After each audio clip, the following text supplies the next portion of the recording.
अच्छे बेटे हैं आपके, फिर भी आश्रित न रहना। बेटों को पढ़ा लिखा के योग्य बना दो और आश्रित तो भगवान के ही रहना। प्रभु हम आपके हैं, हम बच्चों के नहीं बनना चाहते।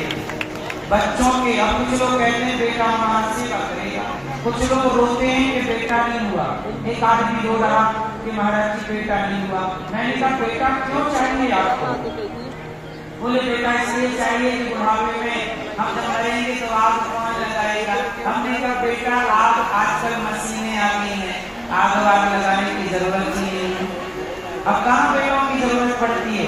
और आग लगाने वालों की कमी है क्या? तो सही आग लगाने वाले ढेर हैं, कमी आग लगाने वालों की। फिर इसलिए बेटा इसलिए नहीं पाया जाता कि बेटा आग लगाएगा, बेटा हमारा कल्याण करेगा। बेटा कल्याण नहीं करता, आपका भजन आपकी भक्ति आपका कल्याण करती है। मीरा के बेटे ने मीरा का कल्याण नहीं किया, मीरा के प्रेम ने भगवान के चरणों में प्रेम ने उनका कल्याण कर दिया। आपका प्रेम भगवान में होगा तो कल्याण यूं ही हो जाएगा, बेटों की जरूरत नहीं पड़ेगी। जिनके बेटे हैं बेटों से कल्याण होता तो बेटा पैदा करो, बस हो गई बात, कल्याण हो गया। नहीं, बेटों के बाद भी कल्याण नहीं। अजामिल के 10 बेटे पर कल्याण बेटे से नहीं हुआ। आखिरी में जब नाम भगवान का पुकारा तो कल्याण हुआ।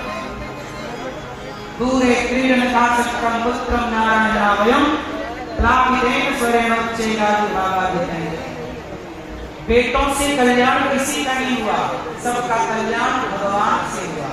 हाँ, इतना है कि अजामिल के बेटे का नाम नारायण था तो मरते समय बेटे को पुकारा पर नारायण नाम निकल आया, कल्याण हो गया। पर बेटे से कल्याण तो नहीं हुआ, कल्याण तो भगवान के नाम से ही हुआ। तो कहने का अर्थ ये है कि तुम्हारे बेटे 10वीं होंगे तो कल्याण बेटों से ना होगा। जब भी कल्याण होगा तो भगवान के भजन से ही तुम्हारा कल्याण होगा, भगवत प्रेम से ही कल्याण होगा। इसलिए कल्याण करना है तो नाम जप करो, सत्संग करो और प्रेम से धाम का वास करो। बेटा बेटी का जिम्मेदारी अब ये नहीं कि बेटों को छोड़ के आप आ जाओ, नहीं, बेटों के संग रहो। हमारे सनातन ने कितनी अच्छी व्यवस्था बनाई, 4 भागों को जीवन में डिवाइड कर दिया, बांट दिया। 4, पहला ब्रह्मचर्य आश्रम, दूसरा गृहस्थ आश्रम, तीसरा वानप्रस्थ आश्रम, चौथा संन्यास। बेटा बेटी की जिम्मेदारी कब तक होती है? जब तक बेटी का विवाह ना हो। जब बेटी का विवाह हो जाए, बेटे का विवाह हो जाए तो बेटी और बेटों का विवाह होते ही आप गृहस्थ की जिम्मेदारी से मुक्त हो गए कि नहीं?